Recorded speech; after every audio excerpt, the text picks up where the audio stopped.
is Jeff Knopf. I'm a professor. I teach at the Middlebury Institute of International Studies that's based in Monterey, California. Very lovely place to live. For the past several years, I have served as the chair of a specialized master's degree program we have in nonproliferation and terrorism studies.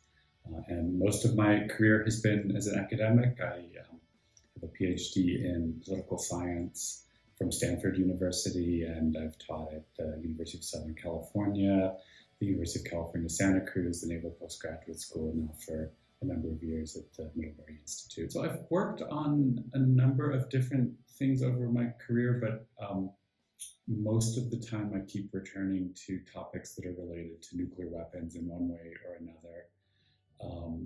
And I kind of split my time in a weird way between research questions that are a little bit more strategic in nature about things like deterrence, and research projects that are more about the cooperative side of the field, so arms control and nonproliferation.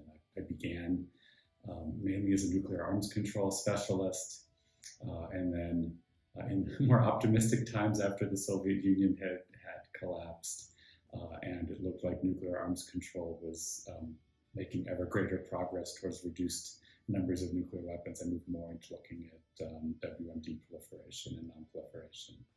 I've been thinking about that question a bit, and there's several things in my childhood that I think combined to make this happen. So some of it is just my age, the generation I am. I was born in 1960. So my childhood was during the 1960s, 1970s. I remember as I was first old enough to start knowing about the world and being interested in things, the Vietnam War was a big issue of controversy in the US. My father used to go to anti-Vietnam War protests. So I learned interest in peace, being a little bit of a anti-war peacenik at an early age. So that already got me interested in issues of conflict, war, security. I used to read a lot of science fiction as a kid, and there was a whole branch of science fiction that dealt with post-apocalyptic worlds. So I just read lots and lots of books in which it was taken as the premise of the book that a nuclear war had already occurred and devastated the Earth. And this was about things that were happening in the aftermath of all of that. So from a very early age, I was aware of nuclear weapons and nuclear war. I actually remember when I was maybe 10 or 11 years old going to summer camp. And in summer camp, you would have counselors who would tell you ghost stories around the campfire, scary stories. And I had a camp counselor who his scary ghost story around the campfires, he essentially told us, I didn't know this at the time, but he told us a summary of the plot of Failsafe, the movie about nuclear war that happens between the United States and the Soviet Union. So I was very primed from an early age to be concerned about nuclear weapons. When I got a bit older, towards the end of high school and into my college years, and I got politically active, one of the really big issues at the time was nuclear power.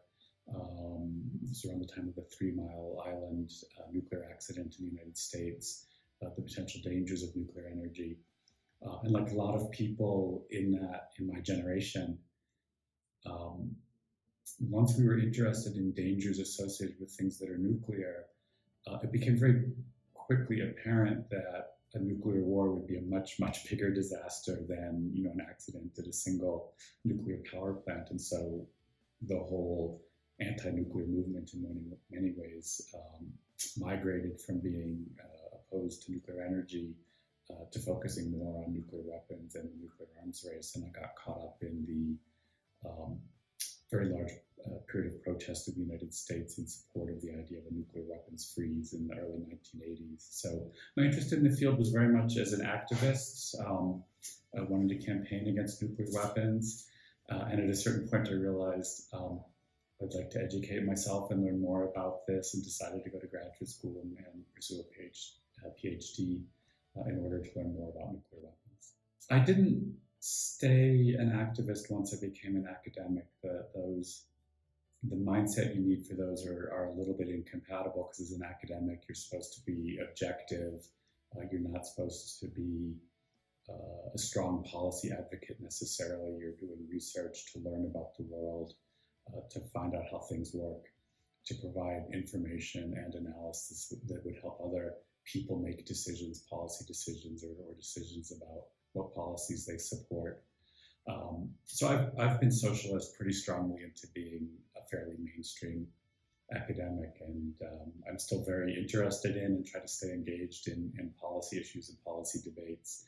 But I don't do it wearing an activist hat anymore. I'm really pretty much purely an academic these days. I would say that probably my teaching is pretty traditional. If it's an introductory level kind of class, there's still a fair amount of lecturing. I assume that students don't necessarily have expertise, and to some extent you just have to give them some of the vocabulary. The nuclear field is very specialized, and there's a lot of specialized vocabulary that you kind of have to learn. Some of the history.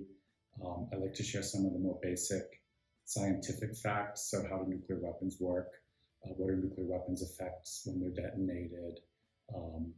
It's very important to share some information about the two examples we have, the atomic bombings of Hiroshima and Nagasaki. So I like to show some photographs of that and some of the data about how many people were killed, some of the lingering problems with exposure to radiation, talk a little bit about the history of nuclear testing and the consequences of that for people like the people in the Marshall Islands. The other thing that I tend to do when I teach is I teach very much like a political scientist. So here's some different theories of why some countries get nuclear weapons and other countries don't, or different theories of how nuclear deterrence works or it doesn't work and why it might fail, and just expose students to a variety of different viewpoints and then encourage them to think about and to wrestle with the material and to reach their own conclusions. And I think the public should care very much about nuclear issues. It's a challenging time now. When I got involved in activism as a young person, the Cold War between the United States and the Soviet Union, the danger of nuclear war, that really seemed like clearly the number one danger to kind of the largest number of human lives, the one thing that could sort of threaten the survival of human civilization. And today that's not true anymore. I think there's so many issues that young people in particular might be really concerned about. What do we do about climate change? In the United States, at least, what do we do about gun violence or the movement to outlaw abortion and reduce choices for women? What do we do about sort of lingering problems of racism and racial inequality? There are, threats now that we've had COVID. Are there risks of a new, even worse disease pandemic? What do we do about artificial intelligence, right? So it's hard. It can be hard to get people to focus on nuclear weapons because there are so many other really bad problems that are happening right now and are real.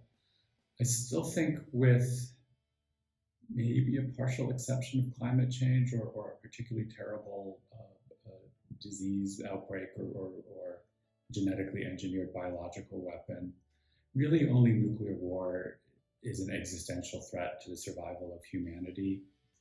And the dangers are going up again. The world is getting more dangerous than it was 10, 20, 30 years ago. So I think it's super important for the public to care about and be engaged in this issue. But it can be a little bit hard to break through to people because there's just so many other scary issues out there that people need to be concerned about too. My last answer partly hints at this one. I'm not concerned only about nuclear weapons. On any given day, I'm probably a little bit more freaked out about climate change. Where I live is one of the places where we can see some of the effects of that. But I do feel like the danger of nuclear war, it still exists. The trends are in the wrong direction, with much greater tension between the United States and Russia, between the United States and China, the implications of Russia's invasion of Ukraine, China's very rapid buildup of nuclear weapons, the current conflict in Gaza between Israel and Hamas is having sort of ripple effects in world politics that I think will add to tensions in the years ahead. So I do think there are reasons to be concerned about nuclear war. And the part of that that I'm thinking about and wrestling with a lot lately is that I think people today aren't as familiar with nuclear dangers, and there's a lot of forgetting. In the 1960s, 1970s, you had a generation of policymakers who had lived through some very scary things like the Cuban Missile Crisis, right? And so people had a firsthand, visceral knowledge of the possibility that there could be a crisis that would turn nuclear and what that would mean. And it gave a generation of policymakers a historical memory that made them inclined to be cautious and to show restraint and not press too far forward with things that could increase the danger of nuclear war. But you also had a really knowledgeable and informed public. So, to return to kind of my entry into the field, when in the late 1970s, early 1980s, the US-Soviet relationship got worse. There was a new round of nuclear weapons modernization, and the danger of nuclear war looked like it was going up. A lot of people turned out on the streets and they protested, and there were mass social movements to put pressure on world leaders to stop the nuclear arms race and to walk away from dangers of nuclear war. Right? And I feel like all of that we've largely forgotten. There's a lot more complacency today, or just not awareness or interest in nuclear dangers. So a big part of what I'm interested in is just how do we reacquaint people, members of the public and world leaders both? How do we make them more aware of the potential nuclear dangers that still exist? What the consequences would be if somebody starts using nuclear weapons, both so that leaders will feel more self-restraint, that they need to be prudent and careful and not be as assertive in pushing national advantages, but also so that publics will mobilize and put pressure on leaders to exercise restraint when the leaders themselves don't seem inclined to do that. So in many ways, I think public education and leader education is really important to refamiliarize everybody with the possibility of nuclear war, how catastrophic that would be, and why everybody in the world needs to